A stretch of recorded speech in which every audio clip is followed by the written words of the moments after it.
Rev up your engines!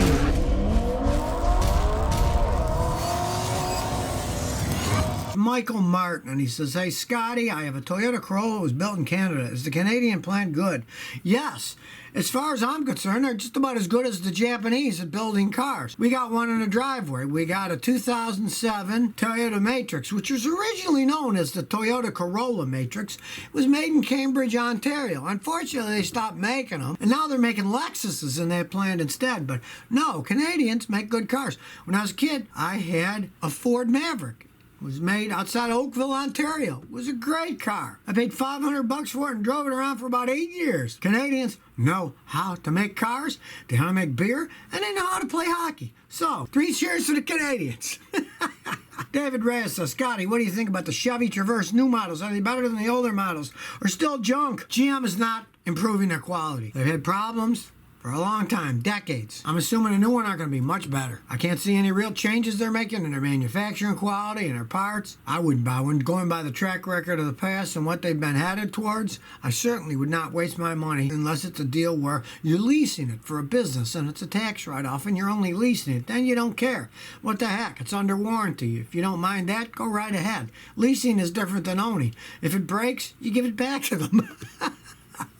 Not like if it breaks, you got to pay for it, or you sell it and lose most of your money. Sullivan Kingseat says, "Mr. Kilmer, should I buy a 2012 Chrysler 200 for $2,500?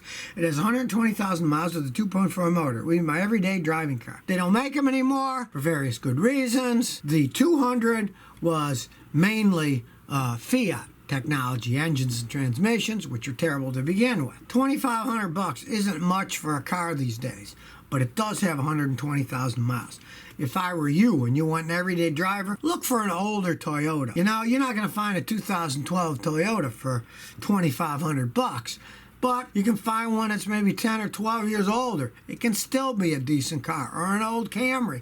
It can still be a decent car.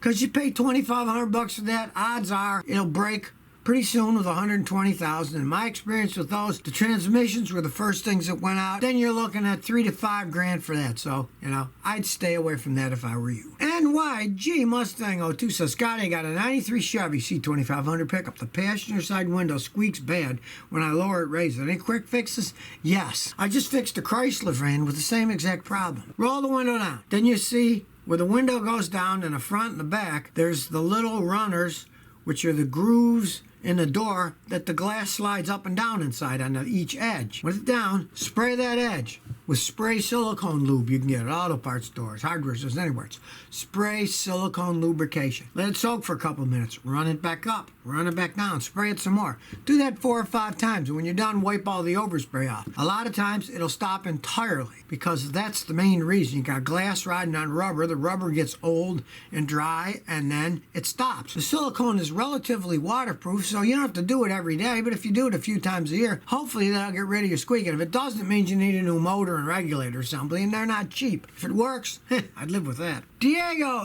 Mesquita says, "Scotty, I have a Chevy Cruze PO420. That's inefficient catalytic converter. I've replaced the catalytic converters and upstream oxygen sensor. The code still comes up. What could it be?" That's why I tell people just don't guess with anti-pollution equipment codes. PO420 is a generic code that says the catalytic converter is working inefficiently. There's dozens of things that can do that. If you have an engine that burns oil, it can do that. If you have a head gasket that's worn, it can do it.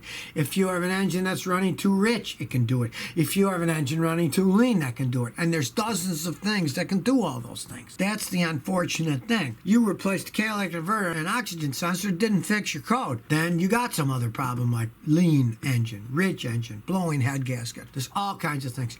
If it bothers you and it doesn't run right, you're going to have to see a mechanic like me to have it all checked out. And a good one, not some shyster guy who's just going to charge you money over money over money and not fix anything but change a bunch of parts. But if it runs perfectly fine, you can ignore it. I've had customers have that code for 5 years. I had one customer with a Toyota. He had that code for 5 years. He did nothing. The 6th year he brought it in and it went away all by itself.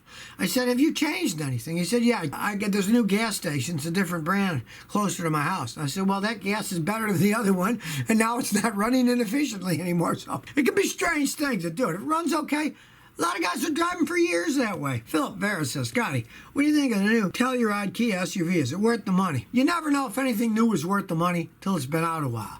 As I've been telling people for years, you buy a new product, you have no idea if that new technology is going to hold up over time. Kia Hyundai, basically the same company now. They've got mergers going on together, so it's basically the same company. The Korean car manufacturers, they used to make little junky cars. Now they make them better than they used to. That said, they're not as good as Toyotas and Hondas. They used to cost a lot less than Toyotas and Hondas. Now they're pretty close. The last time I checked that SUV Kia versus Toyota and Honda, it was, maybe 6-8% cheaper, but not much. They used to be 40-50% cheaper, so you're not saving all that much money. Me, I go out and buy a Toyota Honda before I'd buy one of those. But, it's your money. If you buy one and it doesn't have problems, a lot of times they'll be pretty problem-free for the first 100,000 miles. If you're happy with that, go right ahead and get it. But I'm just not a Korean car fan, and I can never forecast the future of a car. It's a new model. You have no idea what's going to happen until it's been out a few years, and if you buy it and it does have problems, who's stuck with the problem? You are. Andrew Johnson says,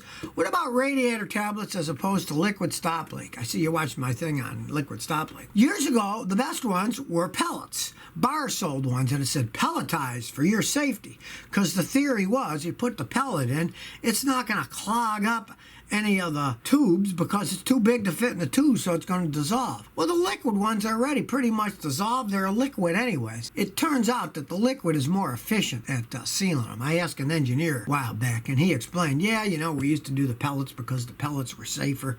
They wouldn't clog up, but the liquid ones we use are just as safe. And if you, say, really want to try a sealer and you're going to use a liquid one, here's a trick that I do all the time. Drain a bunch of the coolant out because it's probably old and dirty anyways, and then get a gallon jug of coolant and dump a little of it in a jar, and then pour your liquid sealer in that new coolant. Shake it up in a jar, then it's diluted even more, then pour it into the engine, and then you never have any problems with things clumping up. I do that a lot of times. Colby Silphy says, Scotty, my '08 Ford Focus leaks a greasy fluid, but only when I'm in a steep incline. What could it be? Well, you got to figure out what kind of fluid it is. All fluids are somewhat greasy in cars. Power steering's greasy. Engine oil is greasy. Transmission's fluid is greasy. Even antifreeze is somewhat greasy and slimy when you put it on your finger. You got to figure out what it is. And if it's only a steep incline, what you want to check is the obvious things, like a coolant leak. Say it's leaking on the engine. It'll just sit there and evaporate. But if you go on a steep incline, then it's going to drip off the engine and go on the ground. So look for the area that it's coming from. And of course, use your noggin. See what fluid you're losing. If it's power steering fluid, the reservoir will go low. Radiator, the radiator will be low. Engine oil, the dipstick will show it's low. Check to see what you're losing. Louis Strand said, what do you think of a 2016 Mitsubishi Outlander? Got a good deal and a lifetime warranty. Well, I don't know what kind of lifetime warranty you got, but a used Mitsubishi, nobody's going to fix anything on it for free forever. That's a load of BS. I've had customers buy those things, and then when they actually had a problem and I called the number, sometimes the company was bankrupt, it didn't exist, or they wouldn't pay what the job was really worth. Their warranties would pay like $200 for an $800 job. So I told them to go take a hike to companies, and I told the customer, look, you want to pay me, I'll fix it, but I'm not going to fix it for $200. It's a bunch of nonsense. So I'd be real leery about that. Now, the Outlanders, when they're low mileage, they can be perfectly fine.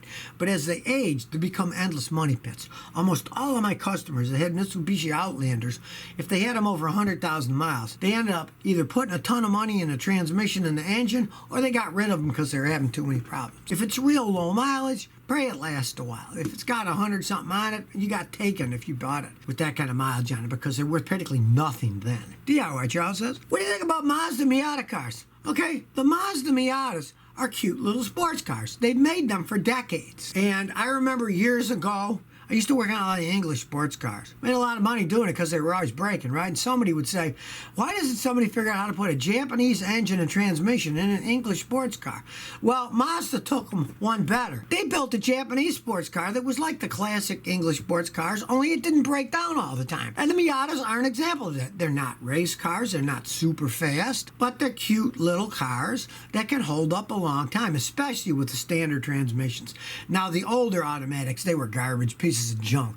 But the newer Mazda automatic transmissions, they've really improved. So the newer ones actually have pretty good automatic transmissions in them. If you want a sports car with an automatic transmission in that price range, you really can't beat a Mazda Miata. They're cute, they're funny, and they're zip enough, and there's so many of them out there. You can get your pick of used ones if you're looking for a used one. Alex M. says, Scotty, is it bad to start in second gear in an automatic?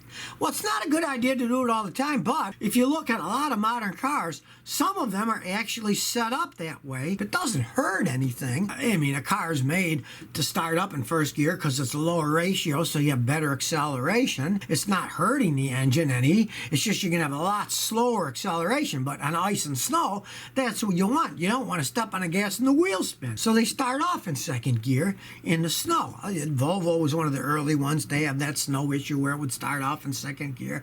And then, of course, being European, a lot of them broke and they only stayed in second gear and you had to fix the stupid things. But it's not going to hurt anything, especially on ice and snow. That's a better idea so you don't slip and slide and run into something. Austin Reardon says, Scotty, what do you think of the newish Volvo SUVs? My mom's looking to get a newer SUV with all-wheel drive. Well, you know, they made good vehicles, but as time went on, especially 2000s and newer, Volvo got into real high technology and they got a lot of problems and they're very expensive money pits. But realize, Volvo is now owned by the Chinese. And they stated this year that as of 2020, they're only going to be making electric cars and hybrid electric cars. So, if you buy a plain Volvo SUV, it's going to get more and more expensive to get them fixed. The parts are going to cost more, unless people are going to work on the things, because they're not going to keep up with all this stuff. Volvo's not going to be making them anymore, so parts are going to get harder to find. If you can get one cheap, I mean, if she really wants an SUV, I'd say get a used Lexus. I wouldn't buy a used Volvo for something like that now, since they're not going to be making them anymore.